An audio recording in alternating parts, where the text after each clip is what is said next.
Troca de mensagens pelo celular entre Juliana Salles e Georgeval Alves mostra que Juliana sabia do comportamento do marido. A decisão da justiça de prender Juliana também se baseou nessas conversas. Para o MP, a pastora foi omissa em não tomar uma atitude. Juliana Salles teria inclusive lavado roupas sujas de sangue dias depois do incêndio. O filho de 2 anos do casal foi entregue hoje para a família em Linhares. O assassinato do falso médico em Guarapari. O suspeito se apresentou à polícia e confessou o crime. O homem estaria tendo um relacionamento extraconjugal com a mulher da vítima. Flagrante de golpe no comércio de Vitória. O criminoso comprava produtos baratos e pagava com notas falsas de R$100. Algumas cédulas tinham o mesmo número de série. Homem é morto após ser acusado de estupro em Vila Velha. A vítima foi retirada à força de casa e executada por traficantes. Golpista é preso em flagrante em Guarapari. O homem se passava por dono de uma revista. Mais de 80% dos casos de sífilis no Espírito Santo se concentram basicamente na Grande Vitória. E a preocupação maior é com a sífilis congênita, que pode matar o feto. Haroldo Rocha continua na Secretaria de Educação do Estado. Ele iria para o MEC em Brasília, mas por causa de uma mudança, decidiu ficar no Espírito Santo. E a torcida pelo Brasil. Nessa escola já tem telão. E amanhã, aula especial e olho no jogo. A gente volta em 1 minuto.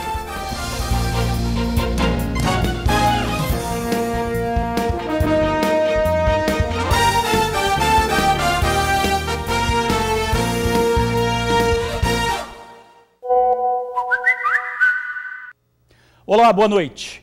Decisão da Justiça diz que pastora Juliana Salles sabia que o marido, o pastor Georgeval Alves, deixava faltar alimento e até remédios para os filhos. Afirma também que a pastora sabia que o marido tinha comportamento sexual incompatível com o que dizia. Afirma ainda que Juliana foi omissa. O filho do casal de pastores George Alves e Juliana Salles foi entregue no final da manhã de hoje ao avô da pastora em Linhares. A criança de 2 anos foi trazida pelo Conselho Tutelar de Teófilo Otoni, em Minas Gerais, onde a mãe foi presa na última terça-feira. Juliana foi acusada de participação na morte dos filhos e, de acordo com a promotora da 2ª Vara Criminal de Linhares, ela sabia do que o marido era capaz de fazer. Colhemos provas contundentes de que ela tinha pleno conhecimento do desvio de caráter do próprio marido, da relação conturbada que ele tinha com a própria sexualidade e do menosprezo com o qual ele tratava tanto os filhos quanto o enteado Cauã. Na decisão da prisão, o juiz André Dadalto se baseou principalmente na troca de mensagens entre os pastores. Por meio de um aparelho celular, a justiça conseguiu descobrir detalhes importantes sobre a convivência das crianças com Georgeval e constatou que Juliana sabia de tudo o que se passava na casa. Um dos trechos da decisão afirma que Georgeval, a iniciar pela diferença de tratamento entre os filhos do casal, inclusive de deixar faltar alimento, medicamento e atendimento médico a eles, tinha ciência de que ele tinha comportamento sexual incompatível com a sua pregação, já que em troca de mensagens, a mesma dizia ter nojo e ele dizia se sentir imundo e um lixo por seus comportamentos. Os denunciados, após os fatos, se dirigiram até a casa, jogaram vários objetos no quarto das crianças e retiraram quase todos os objetos da mesma, inclusive lençóis e demais roupas de cama, entregando-os a terceiros para serem lavados. Afirma também que é possível verificar que a denunciada Juliana tinha conhecimento dos supostos abusos sexuais sofridos pelos seus filhos e vítimas. Tanto que, em uma conversa entre os acusados, a vítima Cauã reagiu emocionalmente após ter sofrido maldades por parte de 2 caras na piscina. Entretanto, eles não tomaram qualquer medida ou providência em relação ao ocorrido. Para o Ministério Público, Juliana poderia ter evitado a tragédia. Mesmo sabendo disso, tendo pleno desconhecimento do risco que as crianças estavam submetidas ao ser deixadas ao cuidado exclusivo do Georgeval, a Juliana, no dia dos fatos, no dia anterior, no dia 20, ela viaja para a cidade de Teófilo Otoni, no encontro da igreja com as amigas de dança profética, Deixa Cauã e Joaquim com o Jorgeval. Juliana continua detida em Minas Gerais, mas deve ser encaminhada ao Espírito Santo. Suspeito de matar falso médico em Guarapari confessa o crime. O homem procurou a polícia acompanhado do advogado. O crime teria motivação passional. O suspeito estaria mantendo um relacionamento extraconjugal com a mulher da vítima. Oscar Batista, de 39 anos, foi assassinado no último dia 17 dentro de um bar que fica no interior do condomínio Village dos Pássaros, em Guarapari. As imagens do circuito interno de segurança do local mostram o momento em que o autor do crime foge em um carro branco. Oscar já respondeu pelos crimes de fraude e estelionato e chegou a ser preso há 3 anos, acusado de se passar por médico e enganar mulheres. O alvo eram viúvas e divorciadas. O perfil das vítimas é sempre idêntico: mulheres divorciadas, viúvas, carentes, então caíam facilmente. Ele mesmo se intitula um sedutor manipulador. De acordo com a polícia, apesar das acusações contra Oscar, as investigações apontam que o crime foi passional. A esposa da vítima estaria tendo um caso com o assassino. Eles moravam no mesmo condomínio e se relacionavam há cerca de 1 mês. Oscar, ele vivia nesse condomínio com a companheira. Essa companheira teve um relacionamento extraconjugal com um morador do local e no dia do crime havia uma confraternização, um churrasco nesse bar que fica no interior do condomínio. Lá, segundo as testemunhas, houve troca de olhares entre a esposa da vítima e o autor. Depois que a festa acabou, todos foram para casa e o suposto amante teria ligado para a esposa de Oscar, mas quem atendeu o telefone foi ele mesmo. Os 2 homens marcaram de se encontrar mais tarde para acertar as contas. Foi aí em que o crime aconteceu. Em depoimento à polícia, o acusado de matar Oscar alegou que agiu em legítima defesa. O acusado compareceu à delegacia acompanhado de um advogado 2 dias depois do crime. Ele confessou ter matado Oscar com um tiro no queixo. Ele não teve a identidade divulgada e, por ter confessado o crime, vai aguardar o processo em liberdade. Por isso, está respondendo em liberdade e as investigações elas continuam para nós apurarmos se realmente houve legítima defesa ou uma premeditação desse crime. Homem é preso acusado de distribuir dinheiro falso no comércio. O suspeito comprava produtos baratos e pagava com notas falsas de R$100. Observe o cliente de camisa azul. Ele se dirige ao caixa da farmácia e aguarda pela hora do pagamento. Repare que ele tira uma nota de 100 do meio de outras e aguarda tranquilamente. O caixa faz o seu trabalho. Antes de entregar o troco, chega a passar a caneta laser sobre a nota, mas o aparelho não levanta suspeita. Sim, a nota era falsa, mas isso eles só descobriram depois. O bandido, que tem 38 anos, foi detido na tarde de ontem, aqui mesmo em Jardim Camburi. Ele foi visto por um policial militar que trabalha no bairro e já tinha recebido informações sobre ele através de um grupo de celular. Esse policial avisou a Polícia Civil que já estava atrás do criminoso há cerca de 1 mês. Neste período foram registradas 5 denúncias. Em todas elas, as vítimas eram caixas de supermercado, farmácia, sorveteria e outros comércios pequenos. De acordo com o delegado que investiga o caso, o objetivo é sempre o maior valor possível de troco. Para isso, o criminoso compra produtos baratos, normalmente em torno de R$10. É apenas uma pessoa que está passando as notas, está trocando a nota. Provavelmente ele comprou de alguém, né? E está repassando as notas. Deve ter outras pessoas fazendo assim, fazendo a mesma coisa que ele está fazendo. No momento da prisão, o homem, que não teve a identidade divulgada pela polícia, estava com 6 notas de 100 e outras provavelmente fruto de uma troca. Repare que 5 delas têm a mesma numeração. O criminoso está preso por troca de moeda falsa e a polícia continua investigando o caso. As pessoas que recebem isso em comércio têm que registrar a ocorrência, têm que trazer a nota na delegacia, porque só assim a gente consegue chegar nessas pessoas e tirar elas de circulação. Até R$5.000 para ter uma foto publicada numa revista. O valor era pago por médicos e dentistas para um homem que dizia ser dono da publicação. Mas, segundo a polícia, tudo não passava de um golpe. Valmir Xavier Loyola, de 47 anos, foi preso em flagrante em Guarapari. O homem é acusado de se passar por dono de uma revista. Ele se passava por proprietário de uma revista da área médica, pesquisava informações sobre médicos e dentistas na localidade.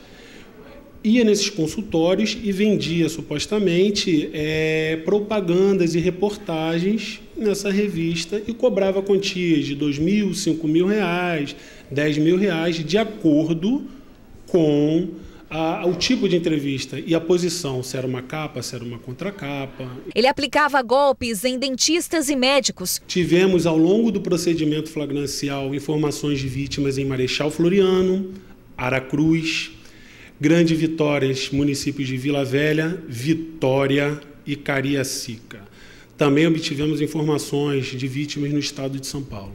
Em depoimento à polícia, Valmir não admitiu os crimes. Ele alega que a revista existe sim e que tudo isso não passou de um mal-entendido. Ele assume que possui diversas passagens já pelo crime de estelionato, mas que isso é coisa do passado. Com o acusado, foi presa uma caminhonete que pertencia a uma locadora de carros de Vila Velha. De acordo com a polícia, o carro teria sido alugado com documentos de terceiros em setembro do ano passado. A investigação vai futuramente dizer se esse terceiro foi enganado também, se essa pessoa está com essa documentação dele de forma irregular ou se é um comparsa. Esse veículo está com apropriação indébita desde setembro do ano de 2017. O suspeito foi autuado e levado para o presídio. Justiça com as próprias mãos. Uma atitude que é reprovada pelas autoridades, mas os casos têm acontecido com frequência. Em Vila Velha, um homem foi tirado de casa à força e assassinado. Ele tinha sido acusado de estupro. O palco da violência foi esta casa em Morada da Barra, Vila Velha. Nela morava José Siqueira Filho, de 53 anos, a mãe dele e a sobrinha, de apenas 10 anos. A menina saiu de casa há 2 meses, foi acolhida por vizinhos e revelou que teria sido violentada pelo tio. Foi uma surpresa, ainda mais eu que tenho filhos, Tenho filhos, até eu, fiquei surpresa.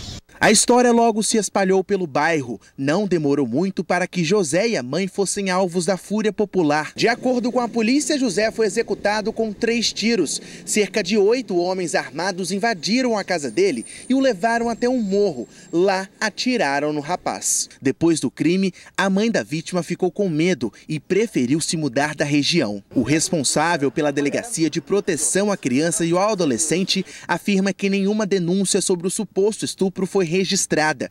Também não há exames que comprovem tais abusos. Fazer justiça com as próprias mãos, na verdade, é cometer uma injustiça, é se igualar a um criminoso. Eugênio Lima Campos, de 25 anos, também perdeu a vida por causa de situação parecida. O auxiliar de cozinha foi amarrado ao poste e linchado. O crime aconteceu no bairro Adalberto Simão Nader, em Guarapari. A selvageria foi registrada em vídeos feitos por moradores da região.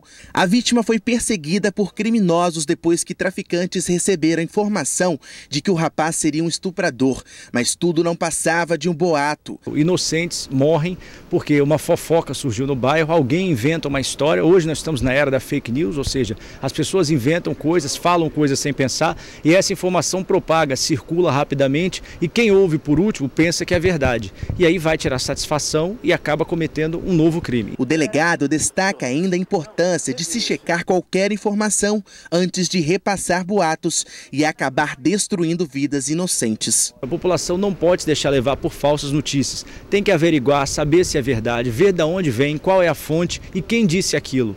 Temos que investigar. E investigar é trabalho da polícia. Sobre o assassinato em Vila Velha, a Polícia Civil disse que o crime está sendo investigado. Por enquanto, ninguém foi preso. Já em relação ao linchamento ocorrido em Guarapari, um jovem foi preso e 4 adolescentes apreendidos dias depois do crime. Caminhoneiro morre após acidente grave em Guarapari. A batida envolveu 2 carretas. Uma delas transportava um container. O acidente aconteceu na BR-101, no distrito de Amarelos. Um dos motoristas morreu na hora, o outro ficou ferido e teve que ser socorrido. O pai de uma das vítimas seguia logo atrás em outro caminhão e viu o acidente. A dinâmica da batida e os nomes das vítimas não foram informados. O trânsito teve que ser parcialmente interditado no trecho, mas já foi liberado. A sífilis é uma doença causada por uma bactéria. Mais de 80% dos casos no Espírito Santo se concentram basicamente na Grande Vitória. E a preocupação maior é com a sífilis congênita, que pode causar má formação ou morte do feto. Por trás desta porta, a discussão emergencial sobre um problema que preocupa e muito a saúde pública do Espírito Santo. Quando o assunto é sífilis, o Espírito Santo ocupa um lugar de destaque numa lista de classificação que conta com os 27 estados da federação mais o Distrito Federal. Só que esta classificação acentuada não é motivo para se comemorar. Pelo contrário, é para se preocupar. O estado tem a segunda maior taxa de sífilis adquirida, a terceira maior de sífilis em gestantes e a quarta maior taxa de sífilis congênita, quando a doença é transmitida para o bebê. A nossa situação aqui de sífilis adquirida, ela é uma situação muito ruim se comparar ao cenário nacional e precisamos, o estado e os municípios, todos os 78 municípios, fazermos assim uma mobilização contra essa doença. O encontro de hoje, na sede da Secretaria Estadual de Saúde, foi para tratar da sífilis congênita, que nada mais é que o reflexo tanto da sífilis adquirida quanto da sífilis em gestantes. Se todo mundo tivesse a consciência, procurar as unidades de saúde, procurar as unidades de referência, poderá dar uma condição para a gente diminuir drasticamente esses números que hoje nós dependemos de uma tarefa conjunta. A sífilis é uma doença sexualmente transmissível e, de acordo com o secretário estadual de saúde, um plano de enfrentamento ao problema vai ser implantado no Espírito Santo. Um dos pilares deste combate é a conscientização. Ele é voltado para informação, né, e para melhoria do pré-natal, né.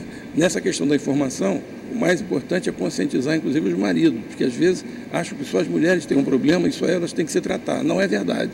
Então, nós temos uma dificuldade muito grande de conscientizar os maridos também, de que se a esposa está com um problema de sífilis, o marido também tem que se tratar. Fica aí o recado, hein? Secretário de Educação do Estado, Haroldo Rocha, vai continuar no cargo. Ele iria para Brasília assumir a Secretaria Executiva do MEC. O convite original era para assumir o cargo de secretário executivo do Ministério da Educação. Mas o governo federal mudou a proposta e ofereceu ao secretário de Estado de Educação, Haroldo Rocha, a Secretaria Nacional de Ensino Superior. Assim sendo, o economista esclarece que decidiu não aceitar o convite para poder continuar os trabalhos feitos aqui no Espírito Santo. A política, às vezes, atravessa e dá um rumo que não é o mais adequado, Isso aqui no Espírito Santo a gente procura preservar, tanto que a transição aqui foi pensada desse jeito. O professor Aridelmo viria para o meu lugar, ele é parceiro nosso na Escola Viva, acompanha o trabalho, daria sequência, mas de qualquer forma eu decidi não aceitar. A informação oficial é de que a mudança no convite aconteceu porque a bancada federal de Minas Gerais se interessou pela oportunidade e o presidente decidiu dar o cargo aos mineiros. Haroldo Rocha afirma que não está preocupado com o cargo em si, mas sim com as realizações que poderia fazer se fosse a Brasília. De qualquer forma, como secretário de Estado de Educação, ele segue com os esforços para transformar a educação básica dos capixabas. Na vida pública, você tem que ter objetivos claros e se propor uma missão. Quem busca cargo não faz bom serviço, não presta um bom serviço, não dá um retorno que a comunidade tem que ter. Então, eu ia para uma missão. Como eu vi que não dava para cumprir a missão, eu permaneço aqui, que eu continuo cumprindo a minha missão aqui no Espírito Santo. E a seguir, expectativa para o Jogo do Brasil amanhã. Numa escola da Serra, tudo preparado. Vai ter aula e depois os pequenos vão torcer. A gente já volta. É às 9 da manhã. O Brasil enfrenta a Costa Rica. Numa escola da Serra vai ter aula e também pausa para o jogo. No telão, Chaves, mas amanhã... E não é um sextou qualquer, é um sextou de Jogo do Brasil no Mundial da Rússia. E esta galera aí, alunos da escola Leonel Brizola, no bairro das Laranjeiras, região de Jacaraípe, na Serra, vai assistir a partida na escola mesmo. Aula das 7 às 9. E depois... Se eles estão otimistas quanto ao resultado de Brasil e Costa Rica, imagina. 2-0. 3-0. 5-1. 3-1. 5-1. Aqui na escola, o Mundial vai além do futebol. A competição internacional serve como pano de fundo para que os alunos possam conhecer melhor sobre a história, cultura e a tradição dos países participantes, inclusive dos nossos principais adversários. No Leonel é torcer e aprender. Aula das 7 às 9, depois... Depois é o Jogo do Brasil, com certeza, né? Patriotismo acima de tudo. A prof. Josana trabalhou esta iniciativa com a molecada. A gente trabalhou também os continentes, os países, né? Poesia, tudo envolvendo a interpretação de texto. Deu para colocar tudo no tema da Copa. Que a zebra esteja longe da seleção brasileira nesta sexta e que a criançada transmita boas vibrações para a Rússia, porque aqui é... É isso aí, vamos torcer e esperar pela vitória, né? E a gente fica por aqui, outras informações agora no SBT Brasil e amanhã no Tribuna Notícias, primeira edição, com Ingrid Schwartz e Torino Marques. Muito obrigado por assistir ao jornal, pela companhia de sempre, uma boa noite e eu te espero amanhã.